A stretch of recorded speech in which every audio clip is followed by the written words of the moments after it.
Hello hi friends, எல்லாத்துக்கும் வணக்கம். இன்றைக்கி நம்ம என்ன பார்க்க போகிறோம் அப்படின்னா வெயிட் லாஸ்க்காண்டி நம்ம பாரம்பரிய அரிசியை வச்சு எப்படி உடம்பு குறைக்கிறது அப்படிங்கிறதான் ஃப்ரெண்ட்ஸ் நம்ம பார்க்க போகிறோம். இப்போ இது எடுத்துட்டிங்கன்னா இது கருப்பு கவுனி அரிசி. இது பார்த்தீங்கன்னா கருப்பு கவுனி அரிசி. இது என்னென்னா நம்மளுக்கு வெயிட் லாஸ்க்கு இது ரொம்பவே பிரயோஜனமாக இருக்குது. இது உடல் ரத்த சோகையை முதல்ல சரி பண்ணுது. அதுவும் இல்லாமல் செரிமானம், உடல் எடை குறைக்கிறதுல இது நல்ல பெனிஃபிட்டாக இருக்குது. அதுக்கப்புறம் இதோட பயன் என்னன்னு பார்த்துக்கிட்டோம்னா இரும்பு சத்து இதில் நிறையா இருக்குது. அது இல்லாமல் ஆன்டி ஆக்சிடென்ட் அப்படிங்கிற ஒரு கனிமமும் இதில் இருக்குது. இது முக்கியமான இதோட பணி என்னன்னு நினச்சிட்டோம்னா சொன்னோம்னா இது சர்க்கரை நல்லா கட்டுப்படுத்துது அப்படின்னு சொல்லி இதோட இது சொல்கிறாங்க. அதுக்கு முன்னாடி என்னென்னா இது கொள்ளு பயிறு நார்மலாகவே நம்மளுக்கு தெரியும். அதனால அதையும் இதை நம்ம சேர்த்துக்கிறோம். இது டேஸ்ட்டுக்காண்டி கொஞ்சம் பாசி பயிறு சேர்த்துக்கிறோம். அது கூட கொஞ்சம் மிளகு, ஒரு 50 கிராம் மிளகு, 100 கிராம் மிளகு, 100 கிராம் சீரகம்.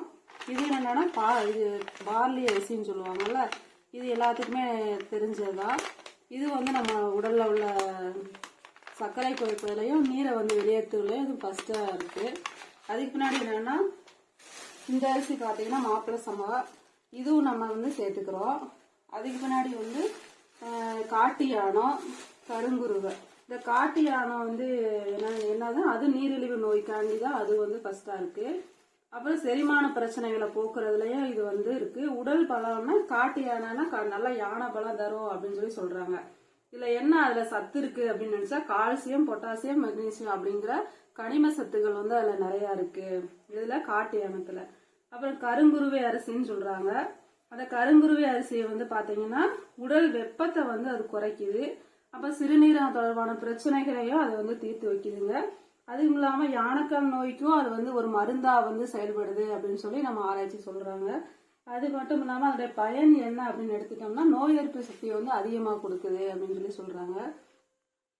அது கூட சும்மா கொஞ்சமா நம்ம வெந்தயம் சேர்த்துக்க போறோம்.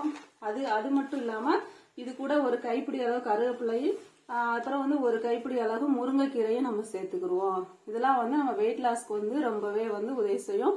முருங்கைக்கீரை சத்து என்னன்னா நம்ம அதுல அயன் கண்டென்ட் நிறைய இருக்கு. ரத்த சோகை உள்ளவங்களும் என்ன செய்யறாங்க, அதை எடுத்துக்கலாம். அவங்களுக்கு பிளட் இன்க்ரீஸ் பண்ணி கொடுக்கும். வெயிட் லாஸ் பண்றதுல கெட்ட கொலஸ்ட்ராலை அந்த முருங்கைக்கீரை குறைக்கும்.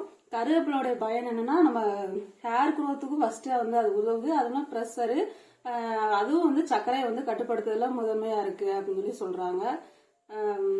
இதை நான் சாப்பிடுங்க ஃப்ரெண்ட்ஸ், சாப்பிட்டு பயன்பெறுங்க.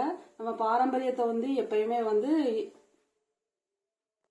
நம்ம பாரம்பரிய அரிசியை வச்சு இந்த இந்த பொருட்கள்லாம் வச்சு நம்ம வெயிட் லாஸ் பண்ணலாம் ஃப்ரெண்ட்ஸ். இது ரொம்ப வெயிட் லாஸ் ஆகும்னு சொல்ல முடியாது. ஒரு 5 கிலோ 6 கிலோ வரைக்கும் குறைக்கலாம். இதை பாரம்பரிய நம்ம உடலுக்கு எந்த ஒரு தீங்கும் தராத ஒரு ப்ராடக்ட்னா இதுதான் நம்ம சொல்றோம் ஃப்ரெண்ட்ஸ். இதை சாப்பிட்டு பயன்பெறுங்க. தேங்க்யூ. அடுத்த வீடியோல பார்க்கலாம். பாய். இந்த வீடியோ பிடிச்சிருந்தா லைக் பண்ணுங்க, ஷேர் பண்ணுங்க. நன்றி. சப்ஸ்கிரைப் பண்ணுங்க.